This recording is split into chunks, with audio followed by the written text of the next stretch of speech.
Welcome to Conversations on the Coast, the Bay Area's premier author interview program. And today we are joined by the wonderful Joyce Maynard, who lives here in the Bay Area and is one hell of a writer. She has written for lots of newspapers, including the New York Times. She's had best-selling books.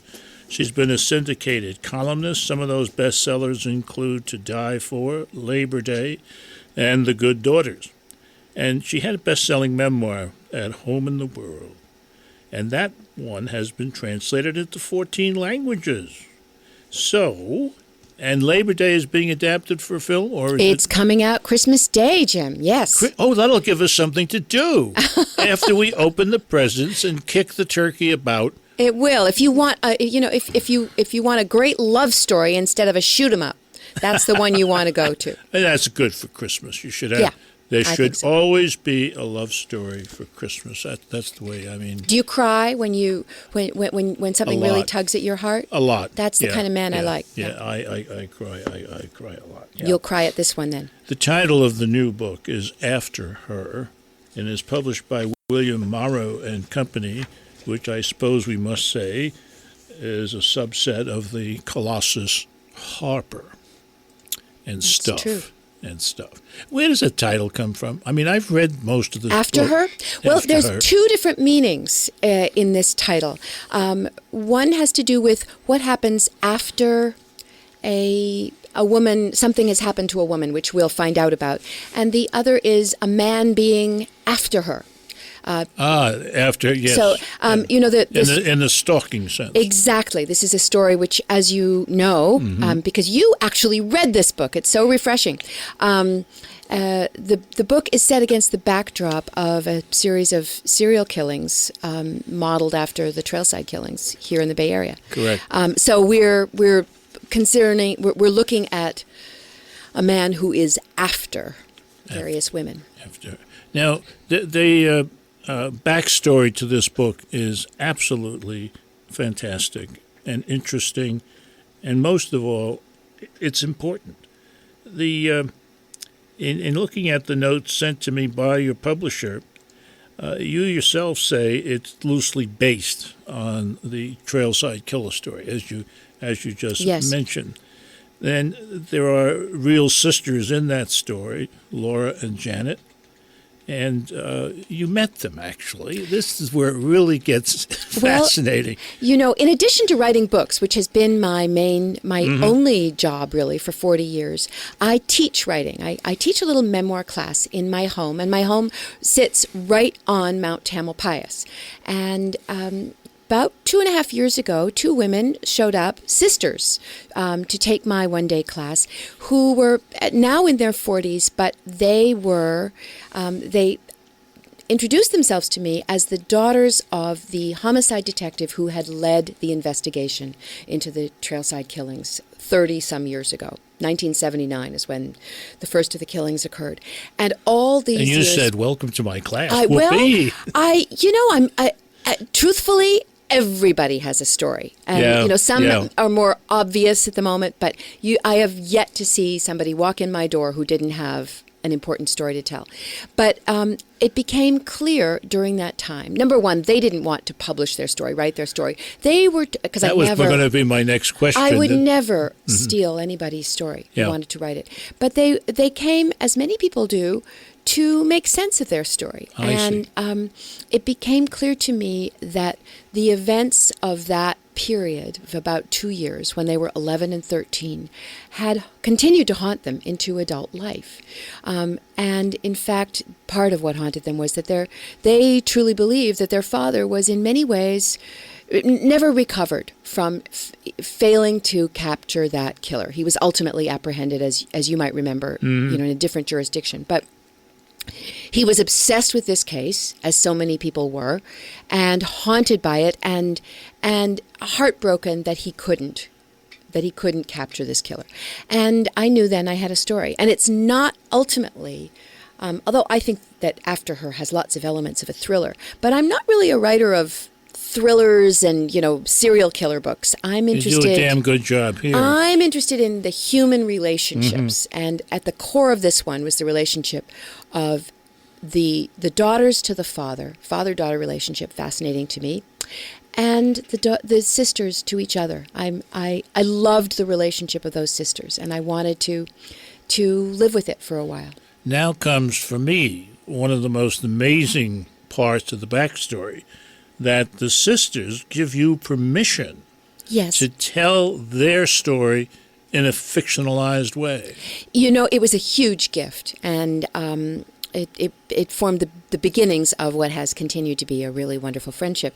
I asked their permission, of course, and it wasn't simply the permission to tell their story, because I never really do that. I'm a fiction writer, but to use their story as the basis for a work of fiction. And I changed a lot. But what I wanted to capture was the mood of this place in those times, the Bay Area, when, every few weeks or months, another woman was showing up dead on the hiking trails, and the kind of terror and creepy fear that people were living with, and nobody more so than the family of this cop. The amazing thing, the final fact I want to touch on with the backstory, is that the sisters not only gave you permission, they stayed with you as you wrote the story, and 400 manuscript pages.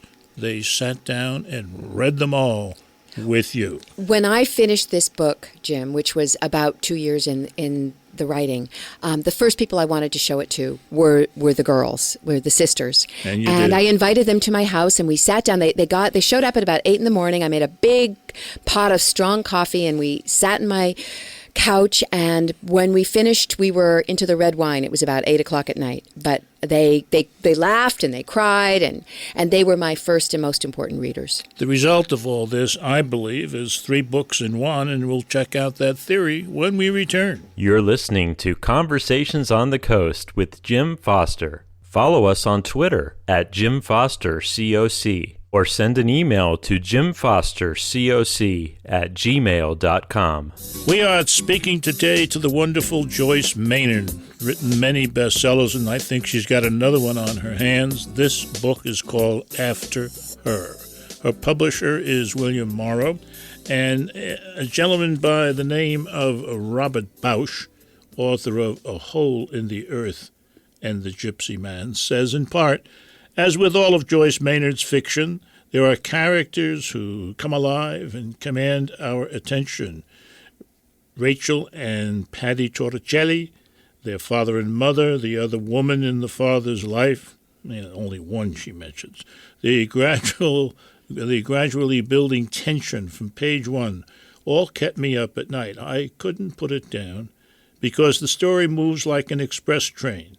It is a thrilling and deeply moving story. You will think about and remember these characters long after you finish reading After Her. And the check was in the amount of... I always want to know that. Yeah. Nobody ever admits. I will. Bob Bausch is an extraordinary writer in his own right, so I have to say that was... This is terrific stuff. That felt very good to hear that coming from him. And that's, you see, it's that 3-part or 3-segment kind of book that this is that makes what he says true. I mean, if you're not interested enough in the story of 2 adolescents and what they think and how they do things, that's okay, because at the same time, there's this race going on, this racing theme of people being put away, killed up in the hills of Marin. And that, keeps your heart pounding and going. It's terrific. And then the other story, one of the other stories involved here, is the story between the detective and his wife. His ex-wife. Ex-wife. Yes. Yeah. And although they still love each other in an odd sort of way. But early on, you write, our mother, this is Rachel speaking, our mother had been briefly the object of our father's adoration, but he moved on early while she stayed in the same place. Hard to say which one of them gave up on the other first, but it happened, and once it did, there seemed no way back for either of them. Our mother must have seen him slipping away like a piece of an iceberg that breaks off and drifts out to sea to form a whole new continent. And there was nothing to do about it but stand there and watch him go and stay in her room and go to work. Yes. It's actually, yes. It's very sad. It is. I mean, I gravitate to stories that, tug at your heart, for sure. Yeah. The mother in this book is a heartbroken woman, but she's got a lot of wisdom in her, too. One of the things that I loved about this story, and that made me know I wanted to explore it, was that these girls, specifically because their parents were divorced, their mother was what we would now know probably was in a state kind of depression, and their father was very absent. They were sort of in charge of their own lives in a way that very few young people get to be anymore, if they ever did. I certainly didn't growing up. And they go off and they have these extraordinary adventures out on Mount Tamalpais. Yeah. Yeah, as you're right, after our father left, we liked it better outside of our house than inside. Inside, things kept breaking, options narrowed. Every month we seemed to have less of everything but unopened bills and smell of cigarettes. Inside, we could feel the sadness, the disappointment of our mother, and as much as we loved her, we had to get away, or we'd be swallowed up in that too. But beyond the four walls of our falling down house, anything was possible. That's the way they see their world. And that's a 13-year-old too. I mean, that's they have this big imagination, which in the case of my characters, and here we depart from the real story. They decide that they will help their father capture the killer and use themselves as bait. It's a very 13-year-old girl kind of concept, and it's a crazy idea. But as you know, it sort of works, which is the most terrifying part. Yeah. Now, Mom and Dad are divorced. They are. But they're not out of each other's lives. No. Show us how and why. Here we have the adult character of Rachel looking back on that period when her father was obsessed, consumed by trying to catch this killer. An odd thing happened over the years after my parents' marriage ended. I couldn't call them friends exactly, but now and then, late at night, on his way home from work or who knows, maybe heading back there, he'd stop by our house and they'd have a cigarette together in the kitchen and talk. Despite whatever old wounds surely existed, the unspoken name of Margaret Ann still hovering over the two of them, they seemed to have arrived at some form of friendship. Maybe they were like a couple of weary soldiers who went through a war together side by side in the trenches, and having no inclination to relive the old battles, found a certain comfort in the simple knowledge that they'd been young together and present at the same terrible moments of bloodshed, even though, in my parents' case, the injury sustained there was my mother's at the hands of my father. There had been a time when she could barely look at him, but maybe enough other hard things had happened by this point, or enough time had passed, that this was no longer so. She didn't have a lot of other people to talk to, for one thing, or any. And maybe specifically because she, alone among those who knew him, did not view him as a hero, there must have been a certain relief for my father when he was with her in our old living room and no place else, that he could speak freely for once about the terrible inadequacy he felt at not having located the killer who was terrorizing our county. By that fall, he was coming over more. Not in the afternoon so much, but at night, when Patty and I were in bed, for no apparent reason other than to unburden himself about the case. It might be past midnight, but this was no problem for our mother. She never went anywhere except work, and she always seemed to be up. The light was always on. They thought we were asleep on those occasions, and Patty was usually, but the sound of our father's heavy sigh would wake me. Then came the familiar ritual of the cigarettes, the drink, ice in the glasses, click of the lighter. "You look tired," she said. She sounded like a wife when she said this. For a moment then, I let myself pretend they were still married to each other, and that the voices I heard now came from my mother's bedroom, where the two of them lay side by side, instead of leaning on our green Formica counter with a couple of juice glasses of whiskey.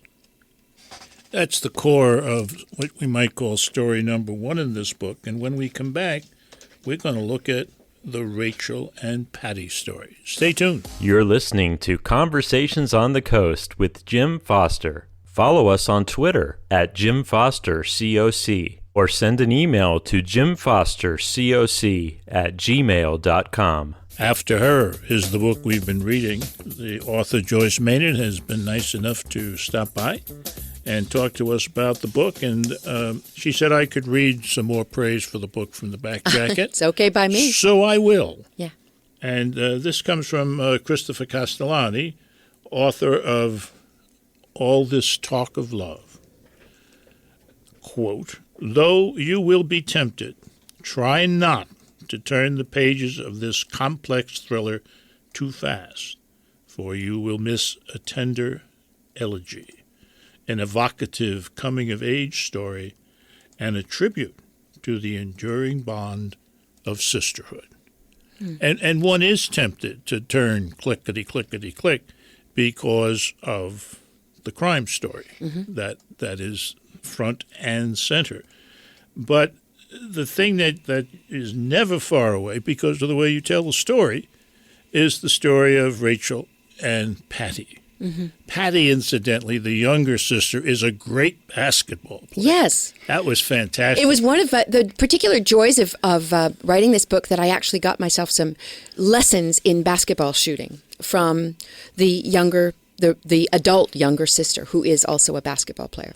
Robert, do you play? No, you don't play basketball. You're a baseball. And neither do I, sad to say. But I wanted to inhabit that character and know what it felt like to stand there with that ball in my hands. Okay, so there's no contest brewing here. No. Okay, all right. The area that you examine in this book in many different ways is asking the question, what is it like to be a 13-year-old girl? And you answer it in many different places in the book. And I think at the very end, you gave a brief answer that stuck with me. Not right away, you say, but after a few minutes, she falls asleep again, pressed up between the two of us. And I'm not going to say who that is because we'd give too much away. I lie there in the darkness then and listen to her breathing, same as I used to on my old bottom bunk, to Patty, my irreplaceable sister. Sometimes I worry about these stories of hers, her father said to me. She's almost 13, I tell him. She feels everything, fear, pain, as well as joy, 5 times as much as we do. In a year or two, her world will cease to be so filled with such dark and thrilling possibilities. This is the good news and the pity. She will grow out of it. Yeah.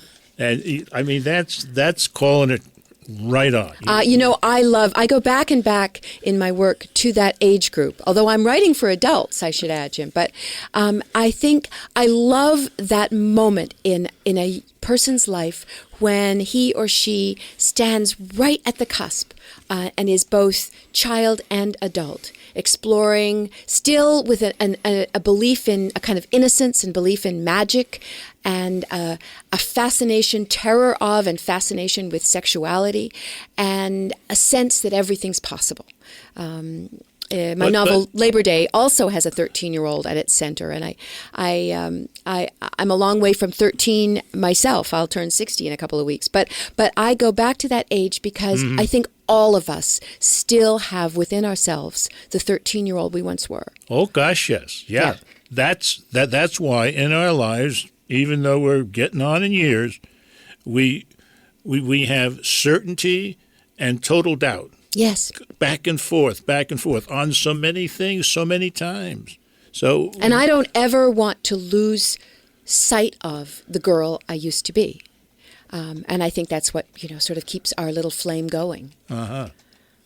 Now, in the story of Rachel, there's something else about her. She wants, as you said, to help her father solve this horrible, horrible serial killer murder. Mm-hmm. And in order to do this, one of the things she wants to utilize is her power of visions. Yes. What the heck is that all about? Well, and we never quite know. She believes that she can see things and that she can hear voices telling her things. And I leave it to the reader to decide whether she does have any extraordinary gifts or whether she is simply extraordinarily perceptive and imaginative. But she thinks she can see the killer. And she can anticipate when a murder is coming. And this is, of course, tormenting for her. But she does, in fact, have some pretty accurate assessments. For whatever reason, we're left to figure out for ourselves. One of the things that she is certain of is her love for her father. It was never uncomfortable sitting in silence with my father. I sat there breathing in the smell that was just him. The smoke, the aftershave, the scent that was just him. Studying his face that day, no longer handsome as he had been, but the face I loved, the thought occurred to me, what would I do if he died? And that is perfect in another way. The 13-year-old starts here and goes to the possibly bitter end. And she is going to have to find out, of course. And we're at the end of our program. What a pleasure to speak with you. We've had fun talking about After Her by the wonderful Joyce Maynard. This has been Conversations on the Coast, and I'm Jim Foster. Follow us on Twitter at Jim Foster COC or send an email to jimfostercoc@gmail.com.